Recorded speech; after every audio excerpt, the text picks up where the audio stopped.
أما بعد فإن أصدق الحديث كتاب الله وخير الهدي هدي محمد صلى الله عليه وسلم وشر الأمور محدثاتها وكل محدثة بدعة وكل بدعة ضلالة وكل ضلالة في النار.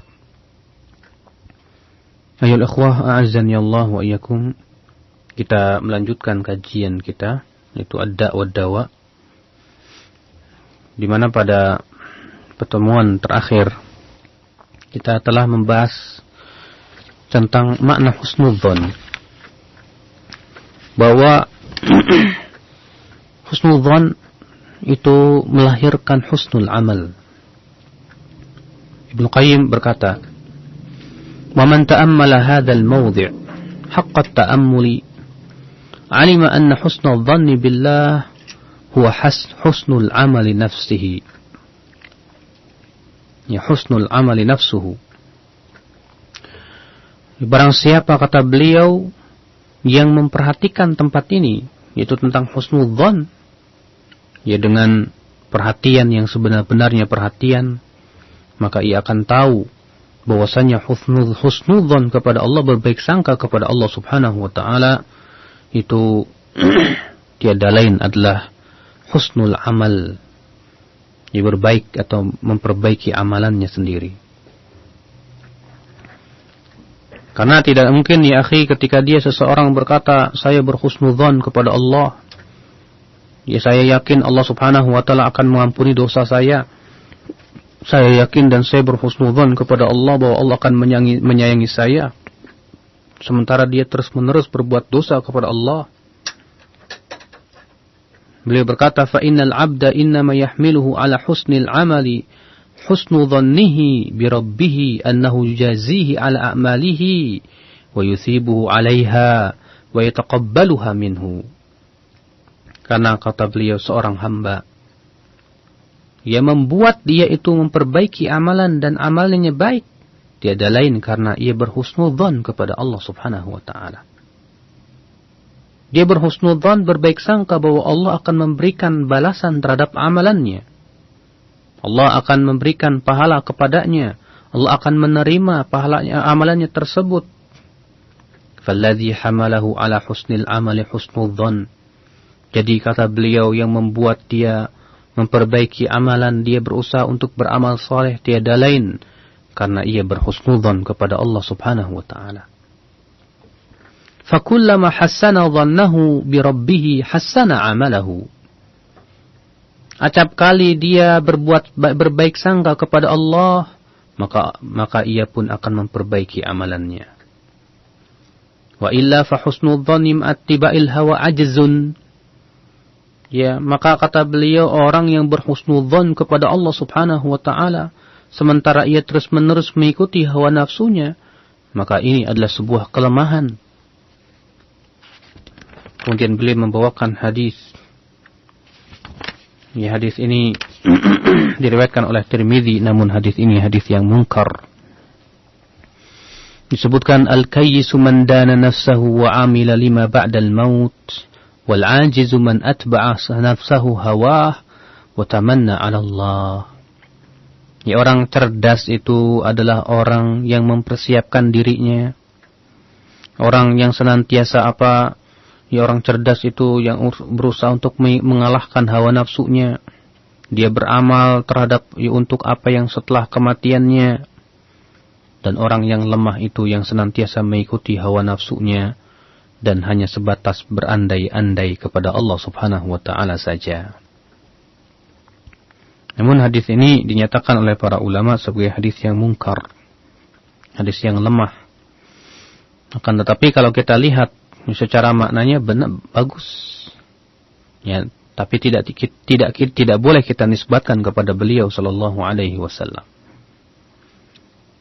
Ya, disebutkan di sini bahwa orang yang cerdas itu siapa? Orang yang cerdas itu bukan orang yang pandai matematika, bukan orang yang pandai biologi, bukan orang yang pandai fisika dan ilmu-ilmu dunia.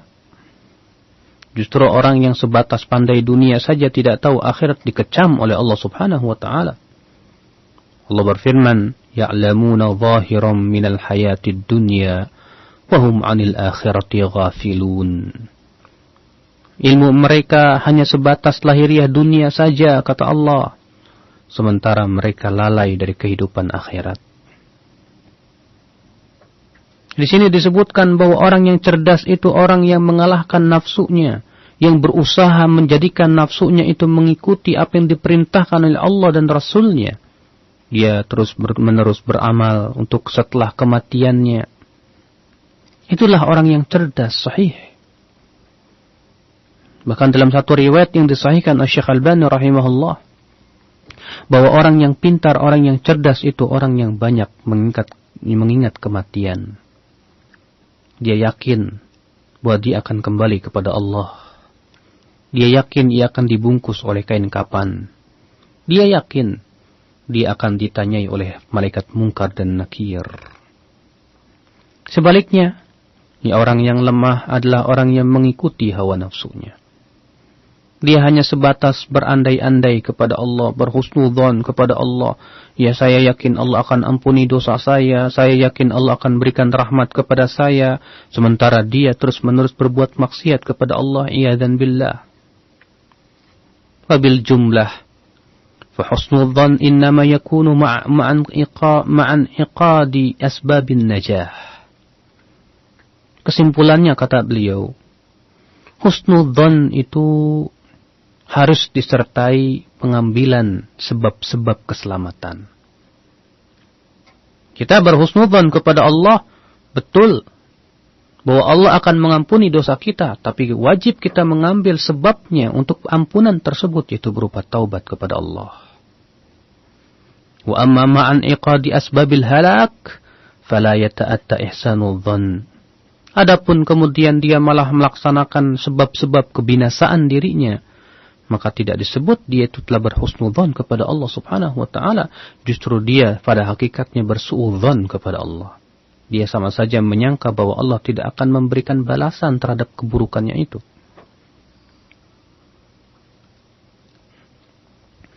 Ikhwatal Islam, a'azzani Allah wa iyyakum. Maka kewajiban kita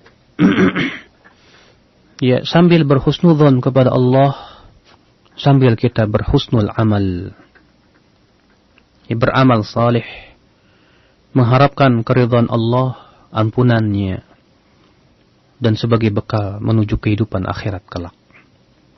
Kemudian beliau ya membawakan pasal baru. Kata beliau, wa katsirum minal juhal i'tamadu ala rahmatillahi wa 'afwihi wa karamihi. Kebanyakan orang-orang bodoh itu, kata Ibnu Qayyim, ya sukanya bersandar kepada rahmat Allah. Ya, bahwa katanya Allah itu ya kasih sayang, Allah itu maha pemaaf, Allah itu maha dermawan, yang mulia. Tapi subhanallah, fadhayya'u amrahu wa nahyahu. Dia malah menyiakan perintah dan larangan Allah subhanahu wa ta'ala. Wa nasau annahu syadidul iqab. Bahkan ia pun lupa bahwa Allah sangat keras siksanya. Wa annahu la yuraddu ba'suhu 'anil qaumil mujrimin. Bahkan ia pun lupa bahwa adab Allah tak akan tertolak dari orang-orang yang suka berbuat dosa. Wa man i'tamada 'ala al-'afwi ma'al israri 'ala adh-dhanbi fa huwa kal mu'anid. Ya, orang yang bersandar kepada ampunan saja, sementara ia terus-menerus berbuat dosa, sama saja dia itu orang yang ngeyel, orang yang menentang Allah subhanahu wa ta'ala. Ya, kalau kita tahu Allah itu maha pemaaf, ya akhi, harusnya kita banyak-banyak memohon maaf dan bertaubat kepada Allah. Kalau kita tahu bahwa Allah rahmatnya luas, maka seharusnya kita berusaha untuk mencari rahmat Allah subhanahu wa ta'ala. Qala Ma'ruf, berkata ya Ma'ruf, raja'uka li rahmatin man la tuti'uhu min al-khudlani wal humq. Engkau berharap kepada rahmat orang yang engkau tidak mau taati dia, itu termasuk kebodohan, kata beliau. Ini kita mengharapkan rahmat tapi kita tidak mau taat sama dia. Bagaimana kita akan diberikan rahmat?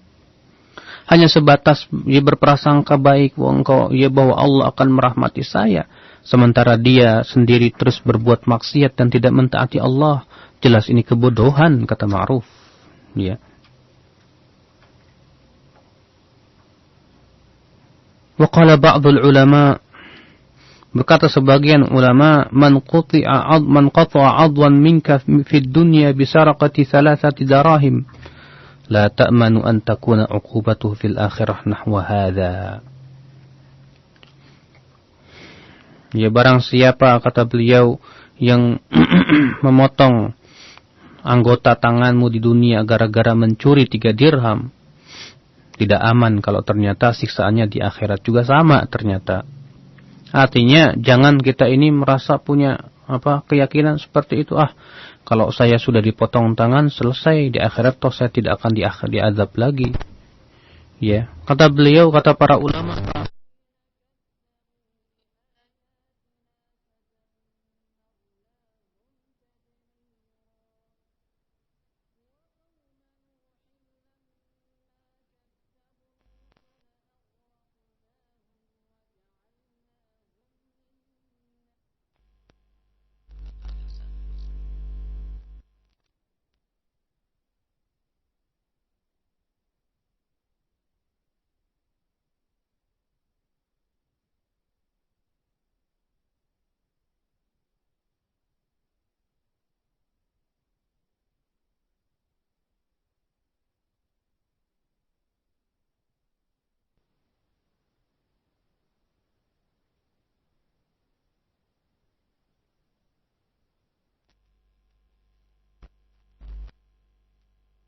sampai akhirnya apa yang terjadi?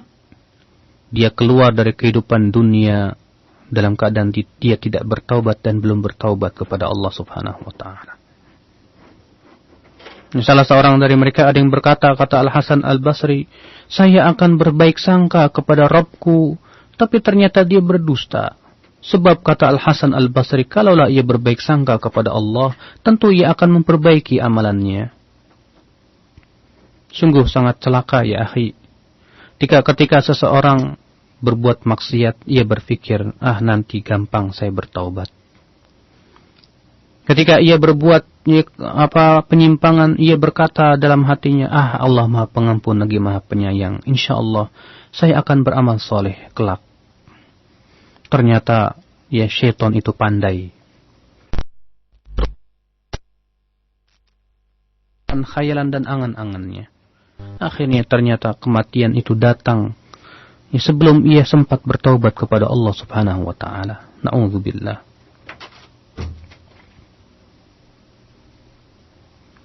Wa sa'ala rajulun Al-Hasan. Ada seorang laki-laki bertanya kepada Al-Hasan Al-Basri. Faqala, lalu ia berkata, ya Aba Sa'id, wahai Abu Sa'id, kaifa nasna'u bimujalasati aqwamin yukhawwifunana hatta takadu qulubuna tathir. Faqal wallahi la an tashab aqwaman yukhawwifunaka hatta tudrika amnan khairun min an tashab aqwaman yu'minunaka hatta talhaqaqal makhawifu. Ya, lelaki itu berkata kepada Al-Hasan Al-Basri, apa yang kami lakukan ya dengan sebuah majlis, ya bermajlis dengan suatu kaum yang selalu menakut-nakuti kami ini sampai-sampai hati kami mau terbang rasanya.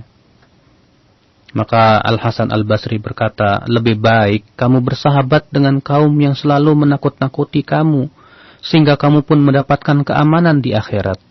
Lebih baik daripada ya kamu bersahabat dengan suatu kaum yang hanya sebatas memberikan keamanan kepada kamu, akhirnya engkau malah mendapatkan ketakutan pada hari akhirat kelak. Artinya ya akhi, ya, seorang mukmin tidak boleh dan tidak akan bertemu padanya dua rasa takut dan dua rasa aman.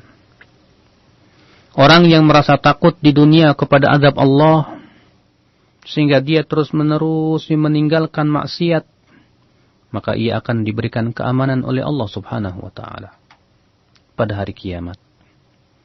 Sebaliknya orang yang merasa aman dari azab Allah, dia terus-menerus berbuat maksiat kepada Allah, dia tidak peduli, bahkan dia berangan-angan kepada Allah, maka pada hari akhirat dia akan ditimpa rasa takut dia yang luar biasa. Na'udzubillah. Wa qad thabata fi sahihain, dan telah ada dalam kitab Sahihain min hadits Usamah bin Zaid, dari hadis Usamah bin Zaid, ia berkata, sami'tu Rasulullah sallallahu alaihi wasallam yaqul yuja'u birrajul yawmal qiyamah fayulqa fin nar. Nanti akan didatangkan pada hari kiamat seorang laki-laki, lalu ia dilemparkan ke dalam api neraka.